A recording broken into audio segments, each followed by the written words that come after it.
सबसे पहले अपन गुर्जर प्रतिहार राजवंश के बारे में पढ़ते हैं।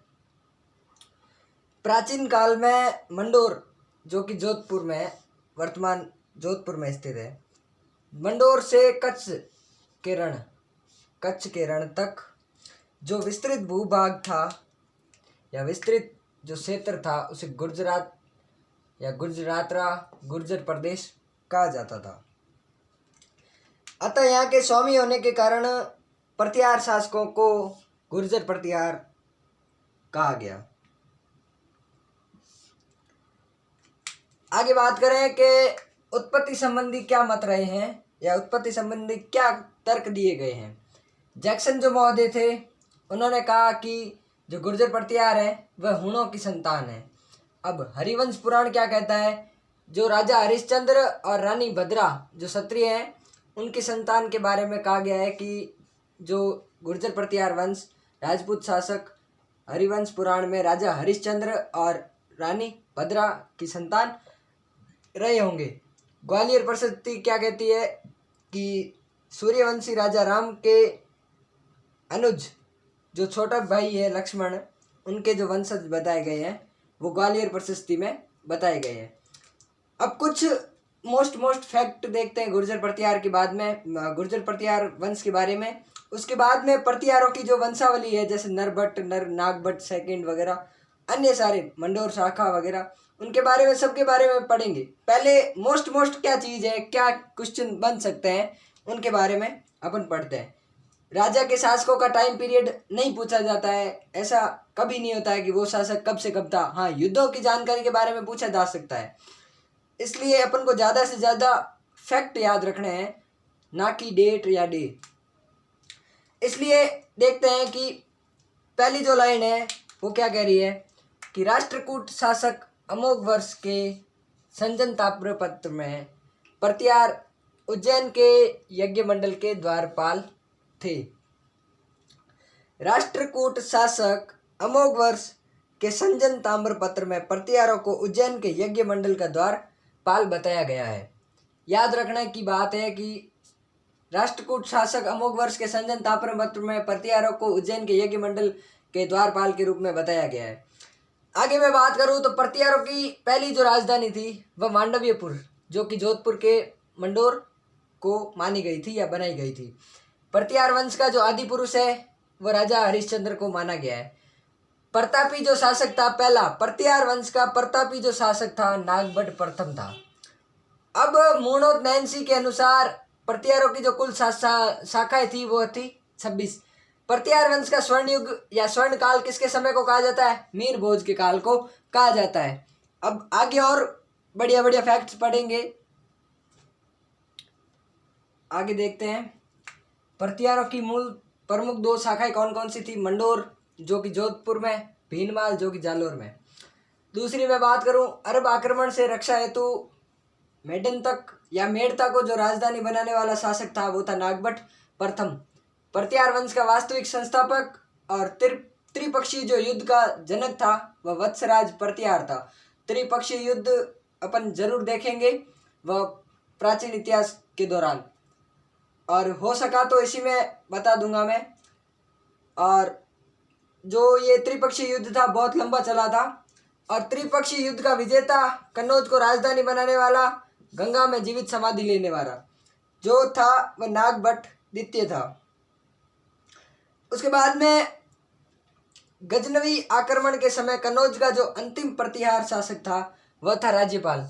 मैंने अभी बताया कि राज्यपाल का विघटन होकर अनेक टुकड़ों में साम्राज्य बंट गया था। और बात करूं कन्नौज के स्थान पर बाड़ी को राजधानी बनाने वाला, बाड़ी को राजधानी किसने बनाई, त्रिलोचन पाल ने।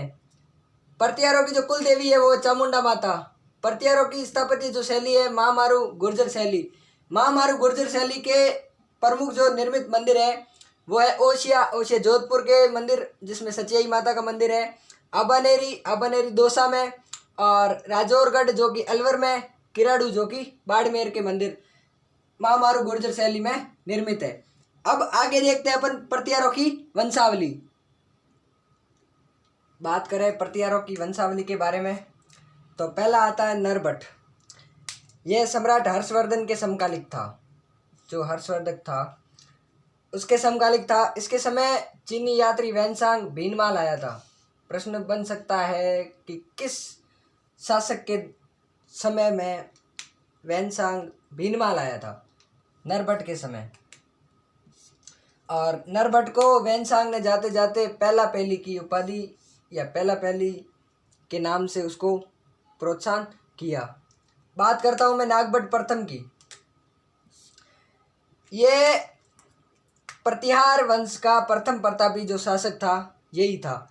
इसने पश्चिम से होने वाले अरब आक्रमणों को रोका और सुरक्षा की दृष्टि से मंडोर से राजधानी मेड़ता की ओर बनाई।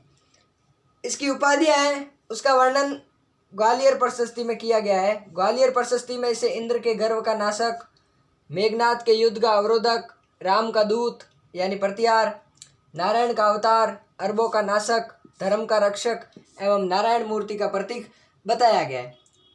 उसके बाद में नागभट्ट प्रथम ने अपना राज्य 2 शाखाओं में बांट दिया था, मंडोर शाखा और भीनमाल शाखा, जो अभी पढ़ते हैं। बात करूं मैं नागभट्ट की कि नागभट्ट प्रतिहार जो शासक था प्रथम, उसने प्रतिहार शाखा को 2 भागों में विभाजित किया गया। कौन कौन सी? जैसे मंडोर शाखा और भीनमाल शाखा। मंडोर शाखा का इतना अपन को विवरण या वर्णन मिलता नहीं है, इसलिए इसके प्रमुख शासकों के नाम देख लेते हैं। सिलुक, बाहुक, कुकुक, गोपराज, हमीर व इंद्रजीत। इनके बारे में ज़्यादा डीपली अपने को ध्यान भी नहीं है और रखना भी नहीं है।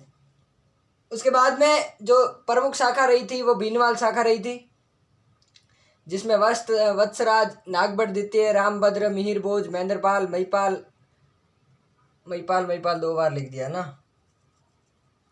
महेंद्रपाल, महिपाल, राज्यपाल, त्रिलोचनपाल और यशपाल, जो राज्यपाल के समय मोहम्मद गजनवी के कन्नौज पर लगातार आक्रमण होते जा रहे थे, इसलिए ये राजधानी को छोड़कर भाग गया था। राजधानी भीनमाल शाखा के अंदर कन्नौज को बनाया गया था। वो मैंने आपको पहले बताया था कि कन्नौज को किसने राजधानी बनाया। अब अपन देखेंगे कि कन्नौज को राजधानी किसने बनाया तथा इसमें क्या क्या। कन्नौज को राजधानी नागभट्ट द्वितीय ने, मैं बता दूं कि नागभट्ट द्वितीय ने कन्नौज को राजधानी बनाया था और इन सब के बारे में अपन डीपली देखेंगे। और मंडोर शाखा इतनी अत्यधिक प्रचलित नहीं थी, इस कारण 1395 में राव इंद्रजीत ने अपनी पुत्री का विवाह करवाया राव चुंडा राठौर से, तो उनको मंडोर दहेज में दे दिया था। इस प्रकार भीनमाल शाखा के बारे में अपन वर्णन देखते हैं। बात करता हूँ मैं भीनमाल जालोर के प्रतिहार शासकों के बारे में। सबसे पहले मैं प्रतिहार शासक वत्सराज की बात करता हूँ, जो कि प्रतिहार भीनमाल शाखा के प्रतिहारों के वास्तविक संस्थापक के रूप में माने जाते हैं। इन्होंने कन्नौज पर अधिकार किया और उपाधि ली रणहस्तिन। ध्रुव तृतीय जो कि राष्ट्रकूट शासक थे, उन्होंने वत्सराज प्रतिहार को पराजित किया। वत्सराज प्रतिहार के आक्रमण के कारण त्रिपक्षीय संघर्ष की शुरुआत मानी जाती है। उसके बाद में नागभट्ट द्वितीय, समय भी बता दूं 795 से 833, और इसने त्रिपक्षीय युद्ध में प्रतिहारों को पुनः विजय दिलाई, कन्नौज को अपनी राजधानी बनाया। मैं जैसे 2 बार पहले बता चुका हूँ को कन्नौज को राजधानी बनाने वाला शासक नागभट्ट द्वितीय। इन्होंने गंगा में जीवित समाधि ली थी। गंगा में जीवित समाधि 833 ईस्वी में गंगा में जीवित समाधि ली थी। इन्होंने मत्स्य, मालव, किरात, निषाद, तुर्क जातियों को पछाड़ा था, मारा था, इसलिए इस जाति का विजेता कहा जाता है नागभट्ट द्वितीय को। उसके बाद रामभद्र के बारे में, पुत्र भोज प्रथम द्वारा इसकी हत्या की गई। पुत्र भोज प्रथम या मिहिर भोज को ही भोज प्रथम कहा जाता है। भोज प्रथम के द्वारा रामभद्र की हत्या की गई और मिहिर भोज का पढ़ते हैं अपन। रामभद्र का टाइमिंग था 833 से 836, 3 वर्ष तक ही बेचारा शासन कर पाया। उसके बाद में उसका पुत्र आ जाता है 836 से 885 तक।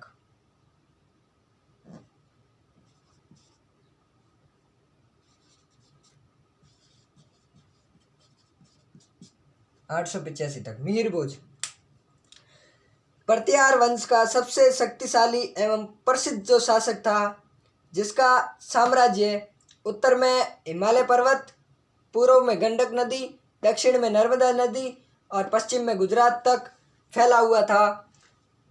सम्राट मीर भोज ने अश्वमेध यज्ञ करवाया और इस कारण उन्होंने आदिवरा की उपाधि ली और द्रंब नामक चांदी के सिक्के चलाए। दौलतपुर अभिलेख में इसे प्रभास कहा गया है मीर भोज को। ईस्वी 851 में अरब यात्री सुलेमान भारत आया था, जिसने भय रहित प्रतिहार राज्य को राम राज्य का। प्रतिहार जो राज्य था वो भय रहित था, किसी से भी डरता नहीं था, इसलिए इसको राम राज्य का।